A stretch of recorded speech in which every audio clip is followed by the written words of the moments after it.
Berdoa menurut kepercayaan dan agamanya masing-masing. Berdoa dalam hati mulai. Selesai. Siap. Tapi hafal. Nah selanjutnya ibu mau ngecek dulu kehadiran kalian ya. Di sini hadir semua. Coba lihat teman-temannya hadir semua tidak? Tidak. Ada yang nggak masuk? Siapa? Iya. Salsa sama Bendi. Kita doakan supaya yang sakit lekas sembuh ya, amin. Yang sedang izin ada keperluan juga mudah-mudahan dilancarkan urusannya ya. Oke ya.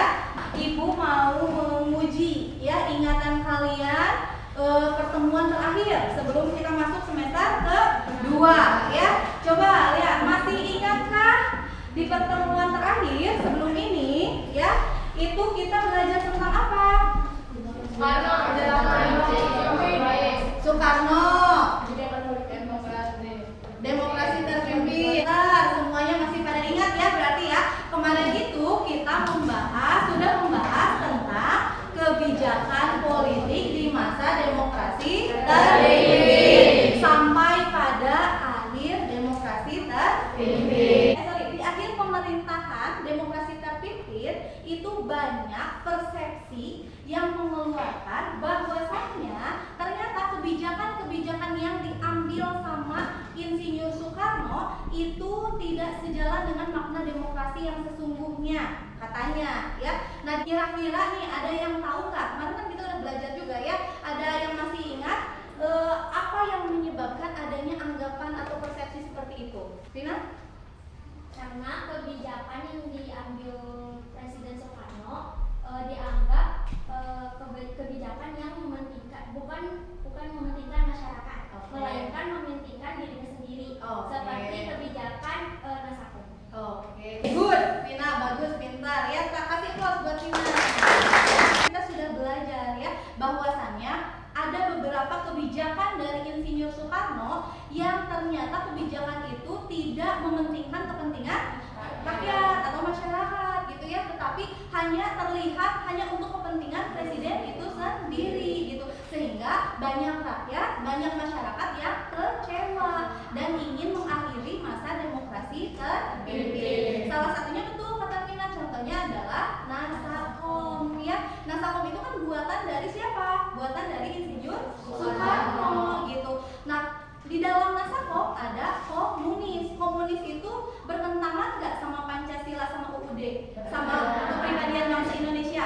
Bertentangan sekali ya. Tapi Insinyur Soekarno ingin komunis itu tetap hadir di Indonesia, makanya itu menjadi kekecewaan terbesar dan menuntut masyarakat untuk memberhentikan demokrasi terpimpin dan mengganti dengan sistem yang baru. Ada beberapa pihak yang ingin menggulingkan kepemimpinan Presiden Soekarno dan mengganti dengan sistem yang baru. Nah inilah yang akan kita pelajari. Tapi sebelumnya ibu mau memperlihatkan sesuatu dulu buat kalian ya. Nah di sini ada video. Kalian nonton dulu videonya ya. Kita akan beralih ke informasi mengenai sejarah. 48 tahun yang lalu, Soeharto resmi menggantikan Soekarno sebagai presiden. Nah, oke. Tentang apa tadi kira-kira videonya yang sudah ibu tampilkan? Tentang Soeharto. Tentang apa lagi? Orde Baru. Betul sekali. Jadi yang akan kita bahas hari ini adalah tentang kebijakan-kebijakan pada masa Orde Baru. Oke. Lanjut. Nah, kira-kira nih ya sebelum kita masuk ke materi, hal-hal apa yang kalian ketahui tentang Orde Baru selain tadi Presiden Soeharto? Kira-kira apa lagi? Nah, tentang Orde Baru selain Soeharto tadi apa kata Sani? Super Semar. Terus apa lagi? Apa? Krisis moneter. Terus? Apa San? Pembangunan infrastruktur. Oke, lanjut. 3 harus kalian tekankan di sini adalah bahwasannya Orde Baru itu adalah kelanjutan dari Orde Lama atau masa demokrasi terpimpin yang sudah kita bahas di pertemuan terakhir di semester 1. Jadi ini kelanjutannya gitu ya. Nah, waktu itu juga ketika Soekarno mau kemudian diambil alih oleh siapa? Diambil alih oleh Presiden Soeharto dengan melalui surat perintah 11 Maret atau yang kita kenal sebagai 11 Maret. Tadi pengetahuan awalnya sudah bagus juga. Ini merupakan pertemuan walaupun pertama, tetapi sudah merupakan rangkaian dari pembuatan proyek yang akan kita lakukan ya. Jadi finishing proyek tentang Orde Baru itu hari ini. Jadi mungkin kalian sudah mendapatkan pengetahuan awal sebelumnya. Kalian sudah baca buku dulu, betul? Oke ya. Nah, kita lanjutkan.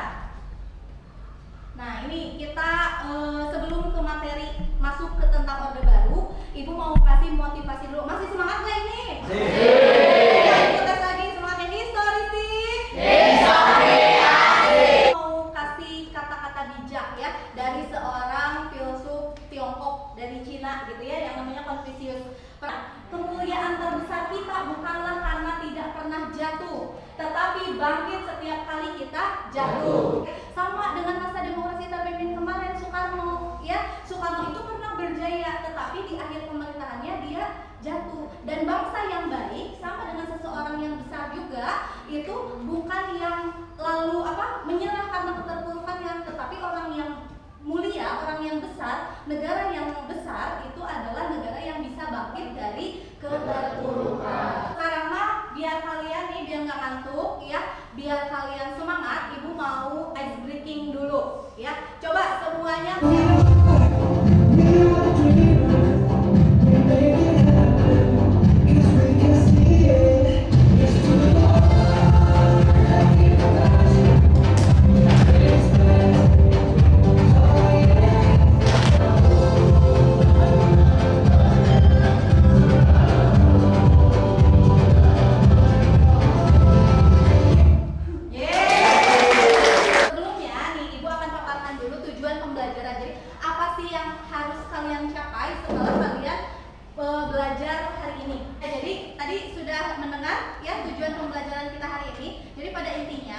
Pembelajaran hari ini, model pembelajaran yang dipakai itu adalah PJBL ya, PJBL buat sebuah proyek gitu ya. Selanjutnya, nah kita masuk ke tahap inti ya, kegiatan inti, di mana nih di sini kita akan mulai belajar tentang masa Orde Barunya ya, dan pada akhirnya nanti masa Orde Baru ini, kebijakan politik Orde Baru ini akan disajikan oleh kalian dalam sebuah vlog ya. Tapi sebelumnya Ibu kasih penguatan lagi dulu tentang masa Orde Baru, terutama tentang kebijakan politik pada masa Orde Baru ya. Nah, di sini Ibu sajikan video lagi ya. Ini adalah kegiatan literasi. Kalau kemarin biasanya kita kegiatan literasinya dengan membaca buku, kegiatan literasi itu kan bukan sekadar membaca ya, dengan mengamati juga itu kegiatan literasi.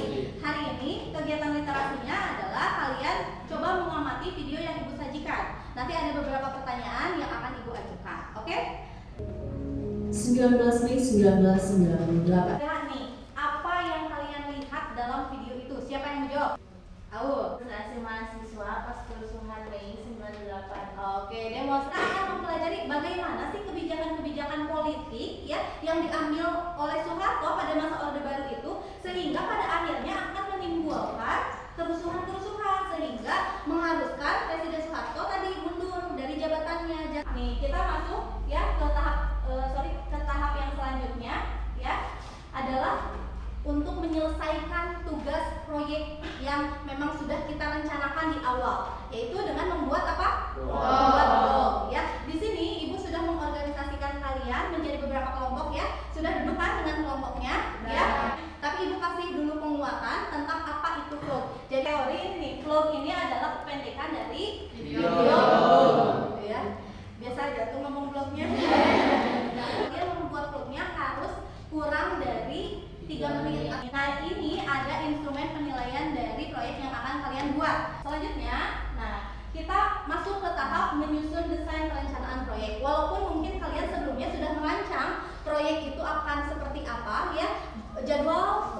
Nah, ini ada langkah-langkah pembelajaran berbasis vlog ya. Jadi apa aja yang harus kalian lakukan gitu ya dalam proses kemarin syuting sampai sekarang editing dan nanti sampai tahap presentasi. Yang pertama itu pembagian kelompok, mungkin ini sudah kan ya, sudah diorganisasikan ke dalam beberapa kelompok. Terus pembagian materi vlog itu juga sudah Ibu lakukan, tapi nanti Ibu kasih penguatan. Lalu pembagian Sudah juga mungkin ya dilakukan ya. Oke, nanti Ibu lihat hasilnya. Apakah perannya masing-masing ada atau tidak ya. Nah, jangan lupa nanti di-upload ya, di-upload vlognya. Ya, kalau ini contohnya ada 3 lah ya, maksimal 3 gitu ya. Ada YouTube, ada TikTok, dan ada Instagram. Beberapa pembagian materi kelompok ya yang sudah Ibu sampaikan juga sebelumnya ya. Kelompok 1 itu tentang pelaksanaan pemilu 1971, betul? Betul. Oke, ini ada LKPD yang harus kalian isi. Jadi nanti ada mungkin kan untuk yang perancang naskah, untuk kameramen, untuk vlogger kan sekarang mungkin sudah tidak bekerja lagi karena bekerjanya sudah ya. Jadi mungkin yang tidak bekerja sekarang, yang tidak mengedit sekarang, itu kalian mengerjakan LKPD. Tapi langkah-langkah pengerjaan vlog dan langkah-langkah proses pembelajaran hari ini ada beberapa soal yang harus diisi, itu diisi dalam LKPD ini. Oke, ya? Nah, ini menyusun jadwal aktivitas mungkin sudah kalian lakukan juga kan ya? Di antaranya susunlah jadwal kegiatan dalam menyelesaikan proyek ini. Sudah kan disusun? Nanti pas waktu presentasi harus ada ya jadwalnya dari kapan sampai kapan, di mana gitu ya dilaksanakan vlognya. Oke? Ya, ini pertemuan adalah pertemuan finishing pembuatan proyek. Jadi harus hari ini harus beres proyek itu. Harus sudah sampai di-upload gitu ya. Dan LKPD harus sudah diisi juga. Kalian scan juga ya. Nah, ini modul aja untuk mengisi LKPD dan untuk menambah menambah referensi di vlog ya. Untuk ini peran-perannya sudah terbagi. Sudah. Oke, siapa yang bertindak sebagai kameramen kemarin? Vicky. Kalau ininya, vloggernya? Nur dan Nurul. Kalau editor? Surya. Kalau naskah? Tasya. Kalau sekarang yang mengisi LKPD? Ini. Oke, yang tidak bekerja. Jadi editor cuma Surya aja. Oke. Pakai apa aja? Laptop sama HP. Oke, nggak pakai kamera? Sekarang nggak usah ribut ya, yang tenang, yang mengerjakannya, yang mengedit silahkan mengedit. Nanti Ibu selalu berkeliling untuk menanyakan udah sampai mana proyeknya ya. Karena hari ini sudah beres, harus sudah beres. Kalau ada kesulitan jangan sungkan untuk mengacungkan tangan dan bertanya. Ayo, jangan ada yang ngobrol asal. Sebagai ketua murid harus disiplin. Contoh buat teman-temannya. Nanti Ibu cek seberapa layak ya vlog kalian gitu. Untuk ditampilkan. Ya tidak menurut kelompok ini untuk dijadikan vlog sejarah. Oh ya. Nanti misalnya bisa ya secure banget. Bagus. Ya kira-kira di mana layaknya dari proses pengeditannya udah bagus. Oke, materi sudah tersampaikan semua. Oke, sip. Layak kira-kira layak mendapat kelayakannya berapa persen? Mantap, percaya diri banget. Oke, tadi Ibu sudah berkeliling menanyakan kelayakan proyek kalian. Ya, menurut kalian proyeknya semua bintang 5, tepuk tangan. Jadi sangat layak ya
ya. Kira-kira setelah belajar tadi, mungkin kalian juga sudah belajar dari vlog-vlog teman kalian ya. Kira-kira kesimpulan apa nih yang sudah kalian dapatkan dari materi pembelajaran hari ini tentang apa? Ya, orde barunya tentang kebijakan politik masa orde baru. Apa aja yang kalian dapatkan kira-kira? Jadi apa aja yang ada di pemikiran kalian tentang kebijakan politik orde baru setelah belajar tadi apa? Indonesia kembali dengan Malaysia. Ini adalah beberapa konsep yang didapatkan ya setelah kita belajar tentang kebijakan politik di masa orde baru. Kira-kira nih setelah beberapa konsep ini ditemukan, ada yang mau menyimpulkan secara deskripsi? Gimana Nur? Jadi materi yang kita pelajari hari ini tentang kebijakan politik pada masa orde baru Bank Indonesia itu sendiri. Itu kita masuk ke tahap refleksi. Kira-kira bagaimana perasaan kalian setelah belajar hari ini? Yang mana nih? Emotnya yang mana? Yang ini yang tanggung ini yang antusias banget. Kalau ini kebul kepalanya liur. Terus kalau yang ini biasa aja. Ya. Nah, kira-kira pelajaran apa atau nilai apa yang bisa kalian ambil dari pembelajaran hari ini? Apa aja? Siapa yang mau? Fadla? Yang dapat diambil yaitu jenis usaha nasionalis dan lebih berani lagi mengkritik sistem pemerintahan yang berdampak. Oke, jadi pelajaran yang bisa diambil dari hari ini dengan mempelajari bagaimana Presiden Soeharto memimpin itu pun bisa dijadikan pelajaran. Diambil yang bagusnya, dikurangi atau ditinggalkan yang tidak bagusnya. Oke ya. Nah jangan lupa di akhir pembelajaran Ibu akan ngasih penugasan seperti biasa. Kalian pelajari lagi di rumah ya. Boleh baca-baca modul ajar yang Ibu kasih, boleh juga kalian mempelajari melalui vlog-vlog dari teman kalian karena kan sudah di share ya di medsos masing-masing. Untuk nanti Ibu minggu depan ada evaluasi dalam bentuk kuisis lagi. Oke, kalau begitu alhamdulillahirobbilalamin kegiatan pembelajaran kita sudah beres. Terima kasih banget atas perhatian dan antusiasnya. Ibu ancungi 4 jempol sebenarnya. Dengan berdoa, silakan asal kalian berdoa sebelum pulang. Untuk menutup pelajaran pada hari ini, alangkah baiknya kita berdoa supaya pembelajaran hari ini diberi manfaat dan keberkahan. Berdoa menurut kepercayaan dan agama masing-masing berdoa. Siap risalah.